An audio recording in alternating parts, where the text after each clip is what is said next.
It is Monday, February 1st, 2010. Rabbit, rabbit!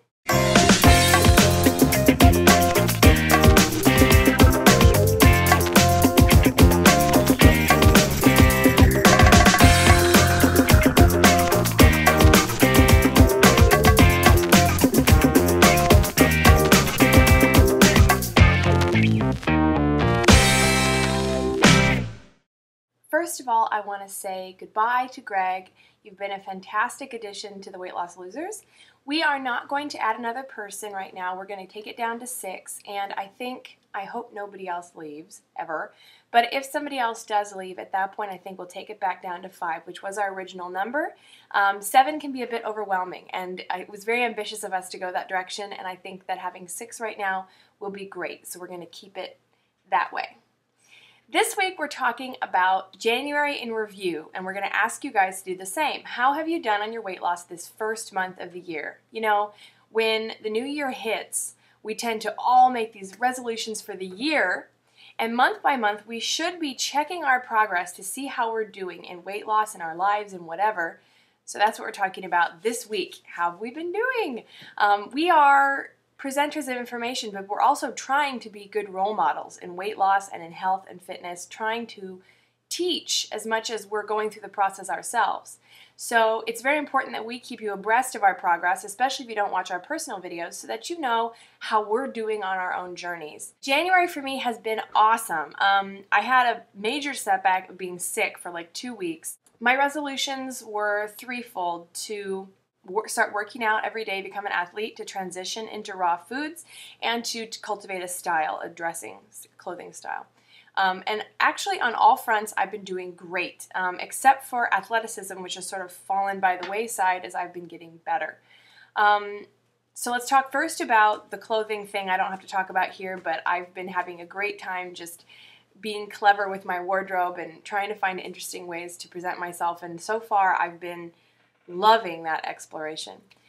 In terms of the raw food transition, I'm doing great. I really honestly have found a rhythm again with the green lemonade and with fruit all morning and salads in the afternoon, and I find that once I kind of find a rhythm, I can maintain it. Inertia, it's all inertia, but it's getting started that's hard. So I feel like I've really made an effort to force myself, if you will, to stay in the rhythm, simply because that makes it all the easier to stay with it. And thus far I have been, and it's been wonderful. I'm nowhere near 100% raw. I'm probably 60 to 70, but I consider that a vast improvement upon what I was doing in December, which was not even really worrying about raw very much. Then athletics. My goal was to have a calendar. I did that for a week and a half, and then I got sick, and now there's just these sporadic stickers when I was feeling well or when I went rock climbing, where I have stickers. I plan to get back into that in this coming week, so that's great. I feel very accomplished and really, really good, particularly because I've been getting my life in order. And I'm sure some of you have noticed, when your life has rhythm, has pattern, and has simplicity in it, it is so much easier to lose weight and take care of yourself, to exercise. Because you have this order, it's easier to follow a schedule. The other thing that I did was the 21-day challenge that Jason presented. I set myself one goal. We're on day 14 today, so that's 2 of the 3 weeks. My goal was to get up by 8 in the morning. Now, I haven't done that perfectly. A couple of the mornings I've got up at 9, but I'm going to maintain this pattern and hopefully keep it up for the rest of my life, at least for the rest of the year. So it's been phenomenal. Getting up in the morning is something I haven't done in years. Working at home, I don't have to. And it just throws your whole day off. You always wake up with a bunch of fires waiting for you to put out. And I find that when I get up in the morning, it's like I have control of my day. And therefore, I'm much more organized, and I'm more concentrated, and I get things done faster. I'm more productive. So that's been huge for me in allowing me to then spend time on my food, my design, my other creative endeavors like my wardrobe and my social life, going to museums and eating out and things like that. So it's been just a fantastic, fantastic time. I'm going to do another 21-day challenge. We have one more week of this one, getting up in the morning, and I'm definitely not going to stop that. My next challenge is actually to read at least 1 hour a day and be creative at least 1 hour a day. I'm always creative throughout the week, but I want to make time to actually sit down and sew garments, to sit down and do collages, to sit down and just paint or draw or watch a lecture on graphic design or something artistic. That these are things I want to do and I just don't make time for them, so they don't happen. So after this 21 days of getting up at 8 in the morning, I'm going to then start committing 2 hours of every single day, 1 hour to reading and then 1 hour to being artistic.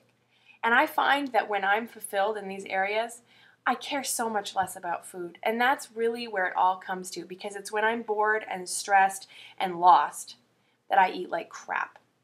So this year is kind of all about finding those outlets, finding that energy of life, so that then the food is a secondary thing. I've been finding this the last couple of weeks. It's like, oh yeah, I have to eat.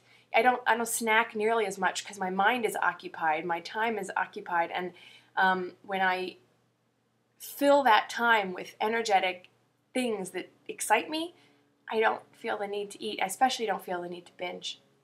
So it's been a good year and so far, and I hope that February is just as awesome as January.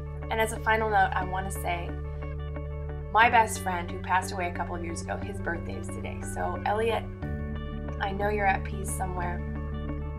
Happy birthday. I'll see you guys next week. Stay tuned tomorrow for Natalie.